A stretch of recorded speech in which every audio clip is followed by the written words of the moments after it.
Assalamualaikum warahmatullahi wabarakatuh.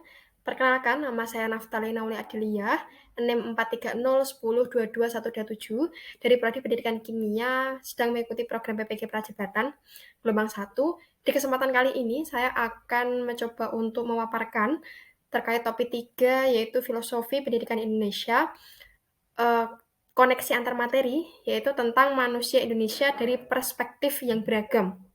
Karena di koneksi antar materi ini harus mengkaitkan antara topik 3 dengan topik sebelumnya, yaitu topik 1 dan topik 2. Jadi di sini saya awali dengan gagasan Ki Hajar Dewantara dulu bahwa terkait manusia Indonesia itu adalah identitas manusia yang menghayati nilai-nilai kemanusiaan yang khas Indonesia.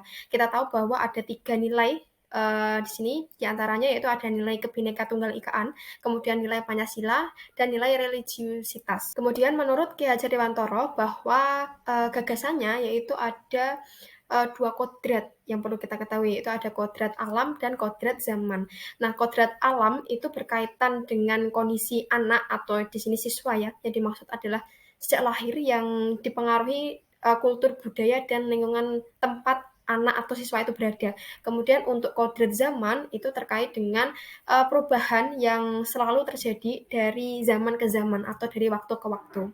Kemudian terkait dengan semboyan Ki Hajar Dewantara yang saat ini juga masih diimplementasikan, yaitu terkait ing ngarsa sung tulodo, ing madya mangun karsa tutwuri handayani. Jadi uh, di depan itu memberikan suri tauladan, kemudian di tengah itu harus membangkitkan atau menggugah semangat, kemudian tutwuri handayani yaitu guru harus memberikan suatu dorongan atau kesempatan kerja dari belakang, jadi mendorong siswa untuk terus semangat belajar, menentukan cita-cita. Selanjutnya terkait dengan nilai Pancasila yang ada dalam pendidikan, di sini menurut Ki Hajar Dewantara bahwa profil pelajar Pancasila itu meliputi ada 6 elemen ya kita tahu. Jadi yang pertama adalah beriman dan bertakwa kepada Tuhan Yang Maha Esa, kemudian yang kedua berbhinnekataan global, kemudian yang ketiga bergotong royong, keempat adalah kreatif, kemudian yang kelima bernalar kritis, dan yang keenam adalah mandiri. Di sini saya akan mencoba untuk mengkaitkan antara pemikiran Ki Hajar Dewantara, yaitu pendidikan yang berhamba pada anak, dengan peran kami sebagai calon pendidik. Untuk prinsip Ki Hajar Dewantara menyatakan bahwa guru itu sebagai nahkoda dalam mengarahkan pembelajaran siswa. Jadi siswa diberikan kebebasan untuk bisa memahami pelajaran sesuai dengan pribadi masing-masing siswa.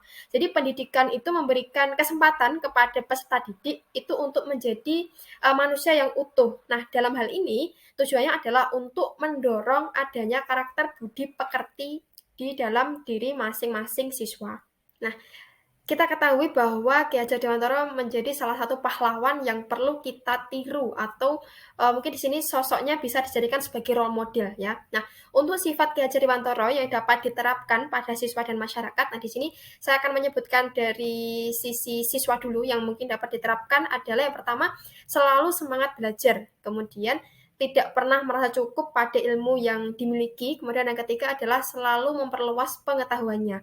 Kemudian untuk sifat Ki Hajar Dewantara di kehidupan bermasyarakat. Nah, di sini nilai-nilai pentingnya adalah yang pertama rela berkorban, kemudian religius, nasionalis, sederhana, dan gotong royong pada kegiatan di sekitarnya. Jadi di sini memiliki karakter yang peka terhadap lingkungan sekitar. Menjadi manusia Indonesia itu erat kaitannya dengan nilai-nilai luhur budaya.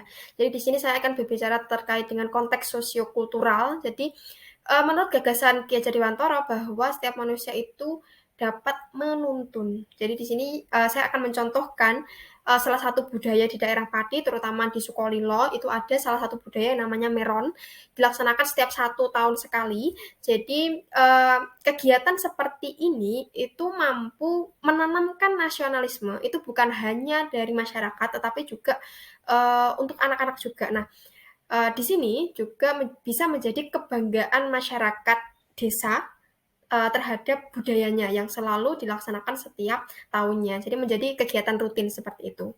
Nah, kemudian di sini saya akan mencoba untuk menjelaskan terkait penerapan gagasan pemikiran Ki Hajar Dewantara itu pada sistem pendidikan saat ini.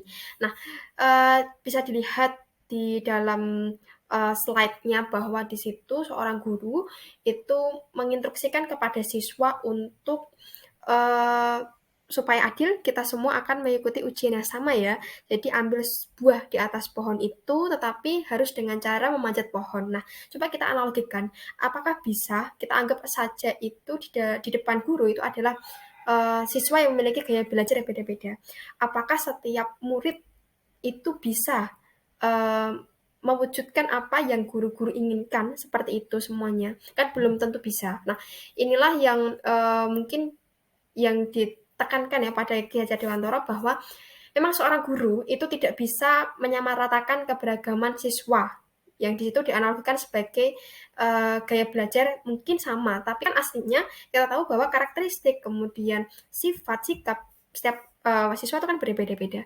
Kemudian guru di sini harus mampu memaknai keberagaman, bukan hanya dijadikan sebagai hambatan ya, tapi di sini justru guru mampu mengupayakan usaha pembelajaran itu sesuai dengan apa yang siswa butuhkan. Kemudian siswa itu bukan, tabula rasa. Jadi siswa itu, memiliki yang namanya kodrat alam dan kodrat zaman yang dalam pembelajaran itu guru harus bisa memfasilitasi atau memenuhi kebutuhan apa yang, siswa harus dapatkan.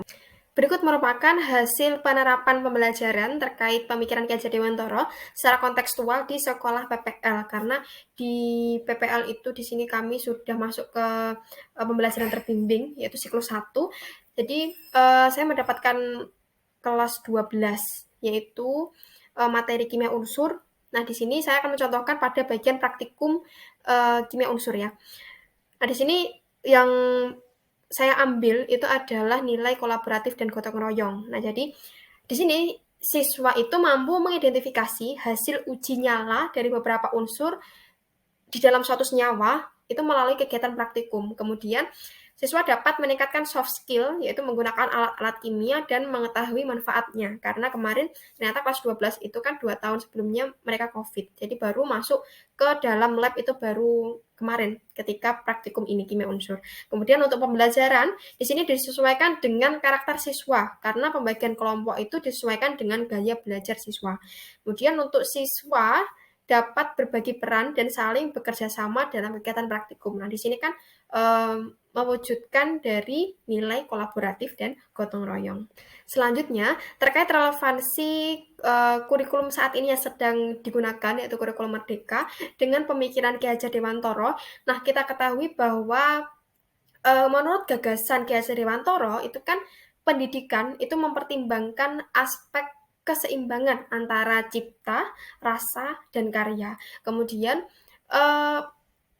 menurut di sini ya, Ki Hajar Dewantara dan, di sini sedang diberlakukan oleh Pak Menteri, Pak Nadiem Makarim, bahwa di kurikulum Merdeka ini itu memberikan kebebasan pada siswa dan guru untuk mengembangkan bakat dan keterampilan yang ada dalam diri. Jadi, fokusnya itu bukan hanya dari aspek pengetahuan saja ya, oke.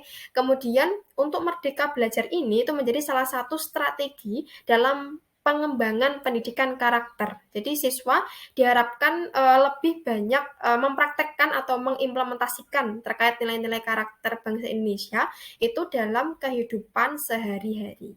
Sekian pemaparan terkait koneksi antar materi topik 3. Kurang lebihnya mohon maaf. Assalamualaikum warahmatullahi wabarakatuh.